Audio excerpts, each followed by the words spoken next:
Why seeks he with unwearied toil through death's dim walks to urge his way, reclaim his long-asserted spoil, and lead oblivion into day? Langhorne.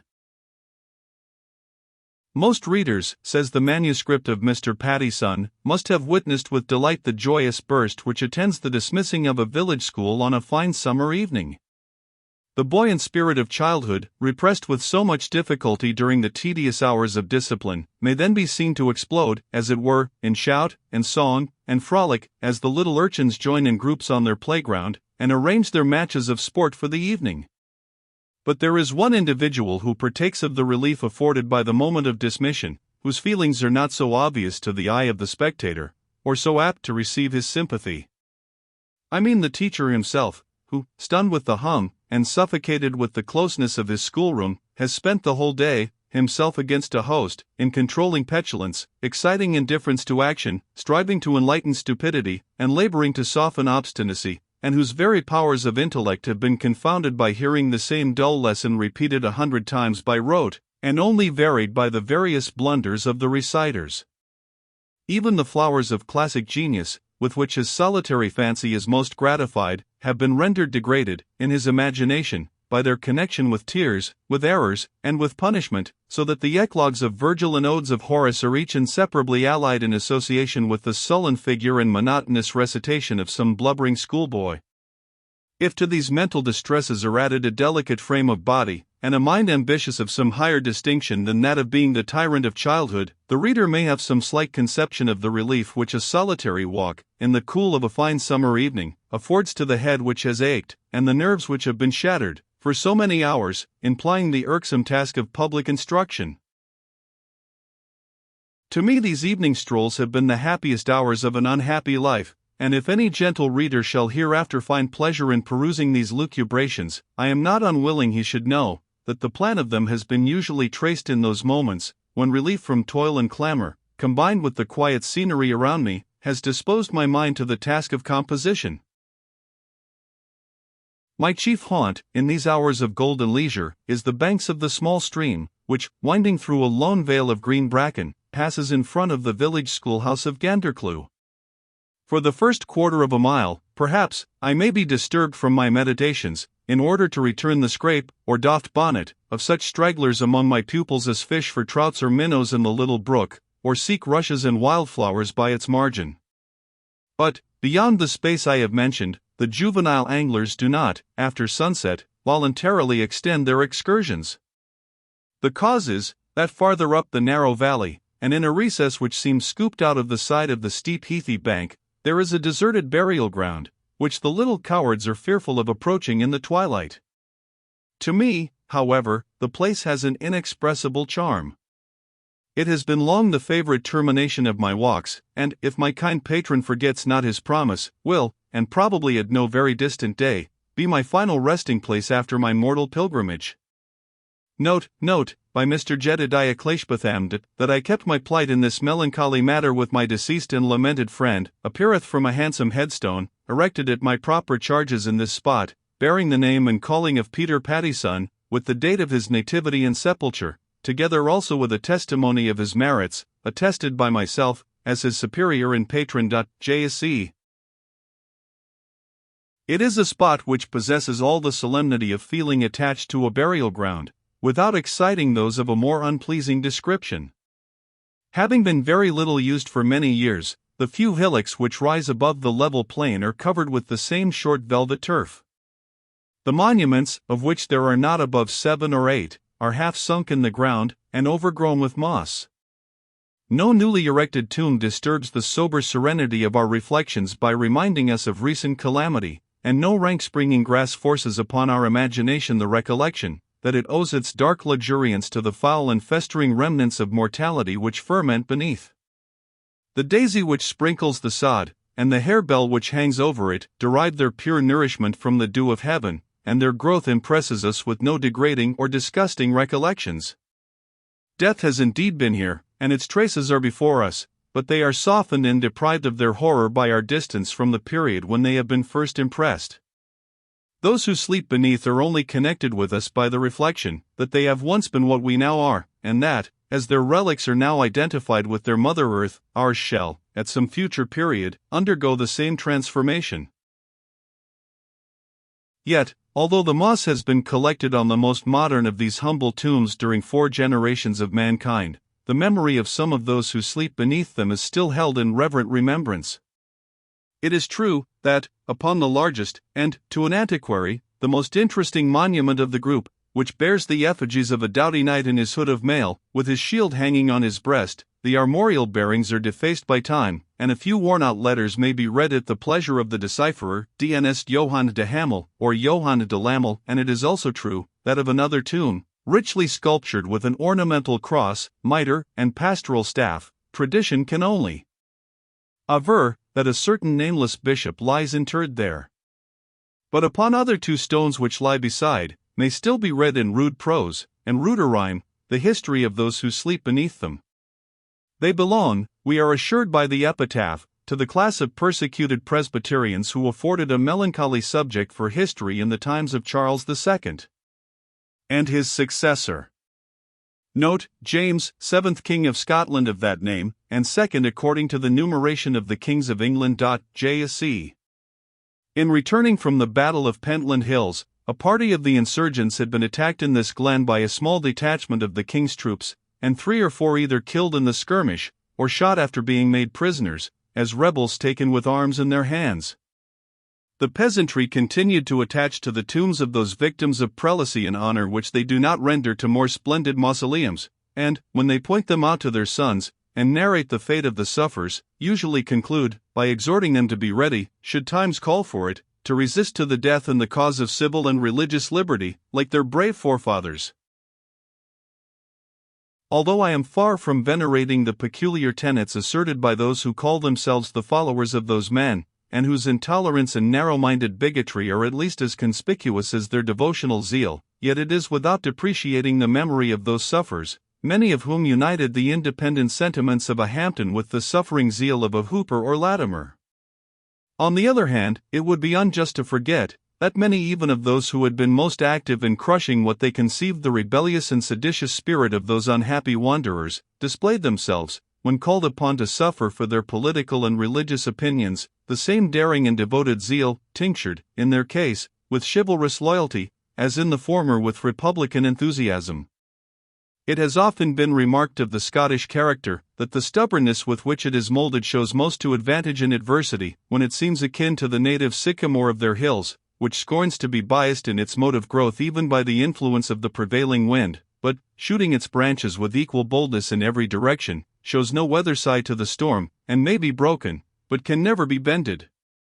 It must be understood that I speak of my countrymen as they fall under my own observation. When in foreign countries, I have been informed that they are more docile. But it is time to return from this digression. One summer evening, as in a stroll, such as I have described, I approached this deserted mansion of the dead, I was somewhat surprised to hear sounds distinct from those which usually soothe its solitude, the gentle chiding, namely, of the brook, and the sighing of the wind in the boughs of 3 gigantic ash trees, which marked the cemetery. The clink of a hammer was, on this occasion, distinctly heard, and I entertained some alarm that a march-dyke, long meditated by the 2 proprietors whose estates were divided by my favorite brook, was about to be drawn up the glen, in order to substitute its rectilinear deformity for the graceful winding of the natural boundary.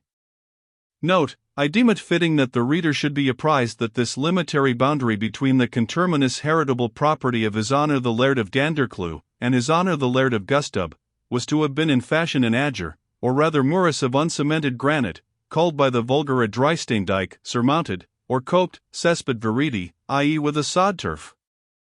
Truly their honours fell into discord concerning 2 roods of marshy ground, near the cove called the Bedrelsbeeld, and the controversy, having some years bygone been removed from before the judges of the land, with whom it abode long, even unto the great city of London and the assembly of the nobles therein, is, as I may say, ad hoc in pendant. J.C.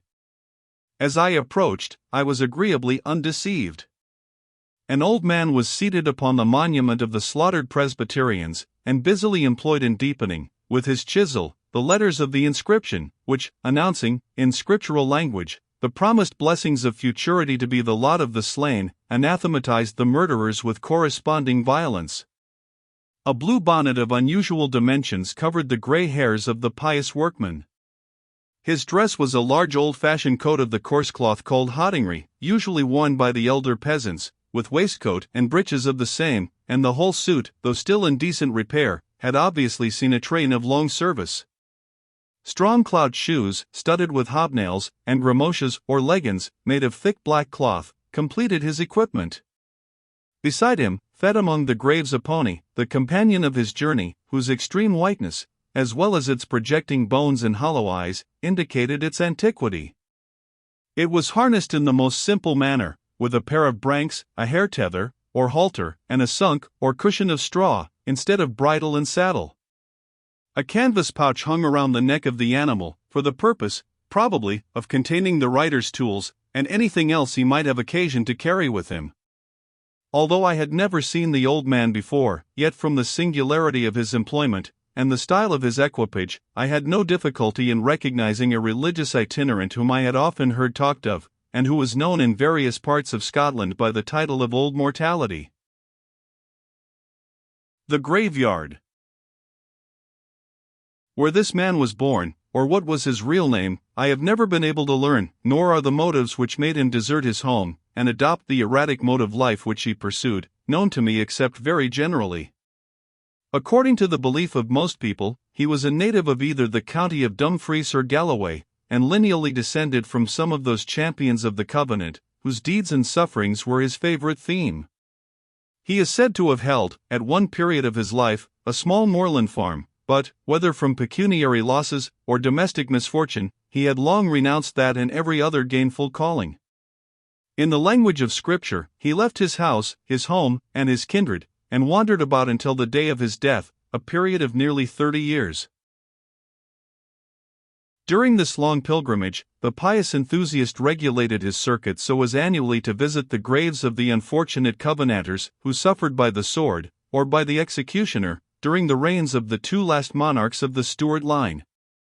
These are most numerous in the western districts of Ayr, Galloway, and Dumfries, but they are also to be found in other parts of Scotland, wherever the fugitives had fought, or fallen, or suffered by military or civil execution.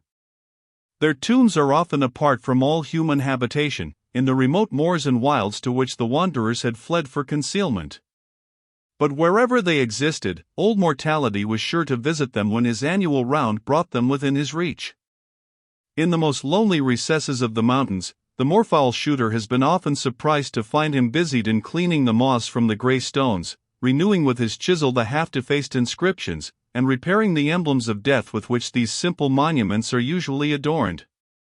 Motives of the most sincere, though fanciful devotion, induced the old man to dedicate so many years of existence to perform this tribute to the memory of the deceased warriors of the Church. He considered himself as fulfilling his sacred duty, while renewing to the eyes of posterity the decaying emblems of the zeal and sufferings of their forefathers, and thereby trimming, as it were, the beacon light, which was to warn future generations to defend their religion even unto blood. In all his wanderings, the old pilgrim never seemed to need, or was known to accept, pecuniary assistance. It is true, his wants were very few, for wherever he went, he found ready quarters in the house of some Cameronian of his own sect, or of some other religious person. The hospitality which was reverentially paid to him he always acknowledged, by repairing the gravestones, if there existed any, belonging to the family or ancestors of his host. As the wanderer was usually to be seen bent on this pious task within the precincts of some country churchyard, or reclined on the solitary tombstone among the heath, disturbing the plover and the blackcock with the clink of his chisel and mallet, with his old white pony grazing by his side, he acquired, from his converse among the dead, the popular appellation of Old Mortality. The character of such a man could have in it little connection even with innocent gaiety. Yet, among those of his own religious persuasion, he is reported to have been cheerful. The descendants of persecutors, or those whom he supposed guilty of entertaining similar tenets, and the scoffers at religion by whom he was sometimes assailed, he usually termed the generation of vipers. Conversing with others, he was grave and sententious, not without a cast of severity. But he is said never to have been observed to give way to violent passion, excepting upon one occasion, when a mischievous truant boy defaced with a stone the nose of a cherub's face, which the old man was engaged in retouching. I am in general a sparer of the rod, notwithstanding the maxim of Solomon, for which schoolboys have little reason to thank his memory, but on this occasion I deemed it proper to show that I did not hate the child. But I must return to the circumstances attending my first interview with this interesting enthusiast. In accosting Old Mortality, I did not fail to pay respect to his years and his principles, beginning my address by a respectful apology for interrupting his labors. The old man intermitted the operation of the chisel, took off his spectacles and wiped them, then, replacing them on his nose, acknowledged my courtesy by a suitable return. Encouraged by his affability, I intruded upon him some questions concerning the sufferers on whose monument he was now employed. To talk of the exploits of the Covenanters was the delight, as to repair their monuments was the business, of his life. He was profuse in the communication of all the minute information which he had collected concerning them, their wars, and their wanderings. One would almost have supposed he must have been their contemporary, and have actually beheld the passages which he related, so much had he identified his feelings and opinions with theirs, and so much had his narratives the circumstantiality of an eyewitness. "We," he said, in a tone of exultation, "we are the only true Whigs. Carnal men have assumed that triumphant appellation, following him whose kingdom is of this world. Which of them would sit 6 hours on a wet hillside to hear a godly sermon? I trow an hour out wad sta them. They are ne'er a hair better than them that shamina to take upon themselves the persecuting name of bloodthirsty Tories. Self-seekers all of them, strivers after wealth, power, and worldly ambition, and forgetters alike of what has been dreed and done by the mighty men who stood in the gap in the great day of wrath. Nae wonder they dread the accomplishment of what was spoken by the mouth of the worthy Mr. Peden, that precious servant of the Lord, none of whose words fell to the ground, that the French Monzis, note, probably Messieurs. It would seem that this was spoken during the apprehensions of invasion from France. Publishers saw rise as fast in the glens of Ayr, and the kens of Galloway, as ever the Highlandmen did in 1677. And now they are gripping to the bow and to the spear, when they sold be mourning for a sinful land and a broken covenant. Soothing the old man by letting his peculiar opinions pass without contradiction, and anxious to prolong conversation with so singular a character, I prevailed upon him to accept that hospitality, which Mr. Cleishbotham is always willing to extend to those who need it. In our way to the schoolmaster's house, we called at the Wallace Inn, where I was pretty certain I should find my patron about that hour of the evening.